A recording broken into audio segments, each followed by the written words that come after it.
अस्सलाम वालेकुम नाज़रीन, मैं हूँ बीना आगा और आप देख रहे हैं मेरा यूट्यूब चैनल। आज मैं इकॉनमी के ऊपर बात करूँगी, लेकिन इकॉनमी पर बात करने से पहले, क्योंकि आज 25 दिसंबर है जो कि हमारे फादर ऑफ द नेशन और हमारे जो बाबाए कौम हैं, हमारे लीडर हैं कायद आज़म मोहम्मद अली जिन्ना, उनका भी जो है यौम पैदाइश है। उनके यौम पैदाइश से बात का आगाज़ करेंगे और उनके कुछ जो सेइंग्स या जो उनकी कोटेशंस हैं या उनके वर्ड्स फुल ऑफ विजडम हैं, उनको अंडर डिस्कशन में लेकर आज की इस सूरत हाल के ऊपर गुफ्तगू करना चाहूँगी। सबसे पहले तो उनके 3 वर्ड्स हैं, यूनिटी, फेथ और डिसिप्लिन। यानी उसको अगर हम उर्दू उसकी देखें तो ईमान, इत्तेहाद और तंजीम। ये है तीनों लफ्ज़। यूनिटी की अगर हम बात करते हैं, यानी इत्तेहाद की अगर हम बात करते हैं, तो क्या हमें कहीं दिखाई दे रहा है? क्या इदारों में इत्तेहाद है? क्या अपोजिशन जमातों में और हुकूमत में इत्तेहाद है? क्या हम सब में बहैसियत मुस्लिम उम्मा इत्तेहाद है? क्या हम में बहैसियत पाकिस्तानी इत्तेहाद है? अनफॉर्चुनेटली हमने उनके इस वर्ड के ऊपर ठीक से उस पर उसको प्रैक्टिस नहीं किया। अब आते हैं हम ईमान के ऊपर, यानी फेथ। अनफॉर्चुनेटली हमारा बीइंग अ मुस्लिम बहुत ही ईमान कमज़ोर है। मुसलमान का ईमान बहुत ज़्यादा मजबूत होना चाहिए, और अगर एक मुसलमान का ईमान ही मजबूत नहीं होता तो वो डेफिनेटली, इसका मतलब है वो एक ठीक मुसलमान या प्रैक्टिसिंग मुस्लिम नहीं है। और ये भी हमें नहीं जो है दिखाई दे रहा ठीक से, क्योंकि अगर ईमान मजबूत होगा, अगर फेथ होगा, तो हमें एहसास होगा चीज़ों की दुरुस्तगी का, कि चीज़ें कैसे दुरुस्त होंगी, हमने कैसे मेहनत करनी है, और चीज़ें जो हैं क्यों दुरुस्त नहीं हो रही, उसकी क्या वजह है। ये सारी चीज़ों को जो है हम ठीक से देख पाएंगे। एक तो ये हो गया सिनेरियो। दूसरा जो है डिसिप्लिन की उन्होंने बात की, यानी तंजीम की जो उन्होंने बात की है। इस तंजीम में क्या हमारे इदारों में तंजीम है? क्या हमारी यूथ में तंजीम है? सबसे पहले तो मैं एक छोटी सी मिसाल दूंगी कि बड़ों की रिस्पेक्ट करना, ये भी डिसिप्लिन का हिस्सा है। क्या हमारी डेली लाइफ में हम डिसिप्लिन का इजहार करते हैं? बड़ों के लिए इज़्ज़त में क्या अब बच्चे खड़े होते हैं? और अब तो बल्कि ऐसा सिनेरियो देखा जाता है कि अगर बच्चे खड़े हो भी रहे होते तो उनके पेरेंट्स बोलते बैठ जाओ बैठ जाओ, जगह मत दो। मतलब ये एक बदतहजीबी और बदतमीज़ी है। अगर आप किसी बड़े को देख रहे हैं, तो आप बिल्कुल खड़े हो जाएं, उनको जगह दें बैठने के लिए। ये एक अच्छी बात नहीं है कि आपने अपने बच्चों को ऐसी तरबियत दी है कि वो बड़ों को देख कर भी उनके लिए नहीं खड़े हो रहे, उनको जगह नहीं दे रहे और ख़ुद बैठे हुए हैं इस जगह पर, चाहे वो बसेस की बात हो या पब्लिक ट्रांसपोर्ट की बात हो या किसी इवेंट की बात हो या कहीं पे भी बात हो। अगर बड़े को जगह नहीं मिल रही तो आप बड़े के लिए खड़े हो जाएं। लेकिन अनफॉर्चुनेटली पेरेंट्स को ये चीज़ बेकार लगती है, वो कहते हैं हम अपने बच्चे को क्यों थकाएं, छोड़ो ये बैठा रहे, ये देर से आया, हम क्यों उसको जगह दें। बहुत ही एक गलत रिवायत है जो अब बहुत कॉमन होती जा रही है। ऐसा लग रहा है कि तंजीम और डिसिप्लिन ख़त्म होता जा रहा है हमारे मुल्क से। बहुत ही एक तकलीफ़ की बात है, सलाम करना ख़त्म होता जा रहा है। बड़े को देखकर, चाहे वो रैंडम आपके आपके नेबरहुड में कोई रहता हो या फिर आप किसी शॉप में जाते हैं और वहाँ पे सलाम करें, कोई सलाम नहीं करता, कोई कोई तहज़ीब से किसी से नहीं मिलता। ये सारी डिसिप्लिन का हिस्सा होता है। क्यों में अगर आप खड़े हुए हैं, वैसे तो आप बड़ा वुमेन राइट कर रहे होते हैं सूडो लिबरल्स बन के, लेकिन वहाँ पर मर्दों के बीच में अगर आप खड़े होंगे, आप कहेंगे मैं तो वो खातून हूँ, वहाँ पे आपको जो है फिर खातून तोड़ रही होती हैं लाइन और अपना जो है कि एक वुमेन कार्ड खेल रही होती है। तो इस किस्म की चीज़ें जो है ना, हम सबके लिए बहुत ही अजीब सी हैं। हाँ, लेकिन ये एक यूएसपी है कि अगर मर्द आपको खुद इजाज़त देते हैं, आपकी इज़्ज़त करके और या ख़वातीन की इज़्ज़त करके उनको वो जगह दे देते हैं, तो वो अपने कंसेंट से आपको जगह दे रहे हैं, तो आप डेफिनेटली अवेल करें इस चीज़ को। लेकिन अगर आप कहीं फस क्रिएट करना चाह रही हैं, कहीं पे लॉ को तोड़ना चाह रही हैं और वुमेन कार्ड खेल कर, तो बिल्कुल ये हरगिज़ दुरुस्त नहीं है। इस तरह की बहुत सारी चीज़ें हैं जो कि हमें क्लियरली इस बात का इजहार उससे होता है कि हम अपने बाबाए कौम की बातों पर हमने ठीक से जो है उसको प्रैक्टिस नहीं किया, उसको समझा नहीं। हर जगह बिल्डिंग्स के ऊपर तो लिख दिया, लेकिन जेन्युइनली हमने इसके ऊपर कोई भी इसके ऊपर खातिर ख्वाह काम नहीं किया। अब बात करते हैं उनकी एक और सेइंग के ऊपर, जो कि उन्होंने कहा था कि you are free to practise your religion, you are free to go to your temple, you are free to go to mosques, you are free to go to any place where you want to practice your religion।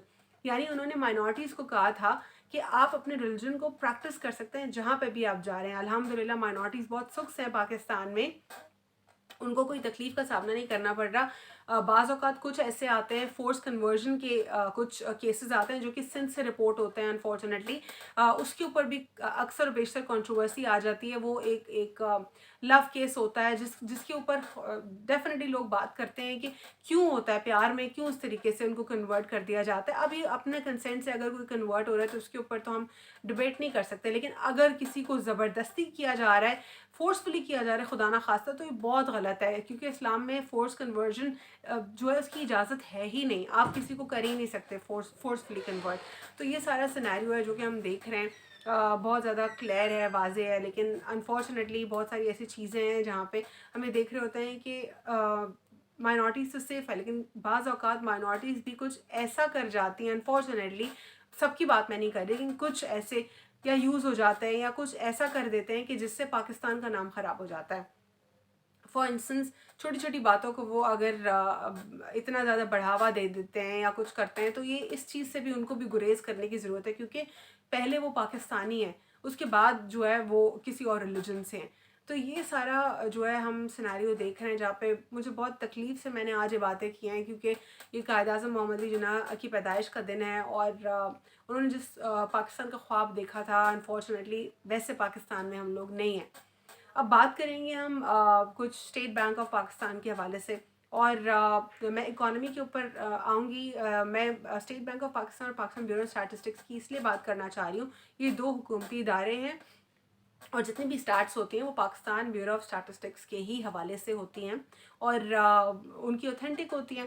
اب کچھ confusion یہ آ رہی ہے کہ اگر ہم بات کرتے ہیں امپورٹس کی, پرٹیکولرلی ہم بات کریں اس میں کہ پاکستان کی جو مہینہ وار جو اس سال کی یا 2021 کی جو امپورٹس تھیں اس کی اگر ہم بات کرتے ہیں, تو اس میں اسٹیٹ بینک آف پاکستان نے کچھ فیکٹس رپورٹ کیے ہیں, جبکہ پاکستان بیورو آف اسٹیٹسٹکس نے کچھ اور فیکٹس رپورٹ کیے ہیں. میں آپ کو ایگزامپل دیتی چلوں تو جس میں اماؤنٹ ہے وہ $US ملین ڈالرز میں ہے, اور اس میں پاکستان بیورو آف اسٹیٹسٹکس کا کہنا ہے کہ وہ 5601 جو ہے اتنی بلین ڈالرز میں ملین ڈالرز میں جو ہے ٹریڈ ہوا ہے پاکستان کا.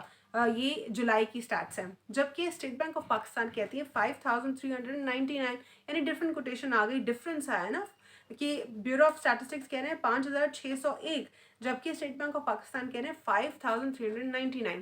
اب آ جاتے ہیں ہم اگست کی کوٹیشن کے اوپر, جہاں پہ پاکستان بیورو آف اسٹیٹسٹکس کہہ رہا ہے کہ 6577 کا امپورٹ ہوا ہے, جبکہ اسٹیٹ بینک آف پاکستان کہہ رہا ہے کہ 5998 جو ہے اس میں امپورٹس ہوئی ہیں, جو کہ US ملین ڈالر میں ہوئی. یعنی یہ سارے فگرز ملین ڈالرز میں تو ہیں, لیکن اس فگرز میں ایک ڈفرینس واضح دیکھا جا سکتا ہے.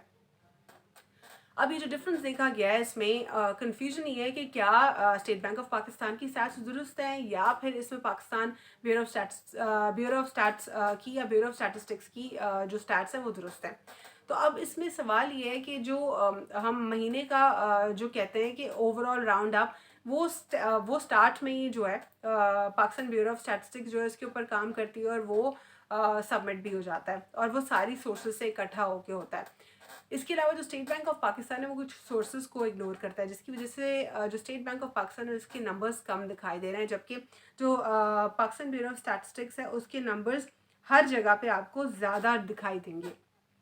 اس کی وجہ یہ ہے, اس کی وجہ اور کوئی نہیں ہے.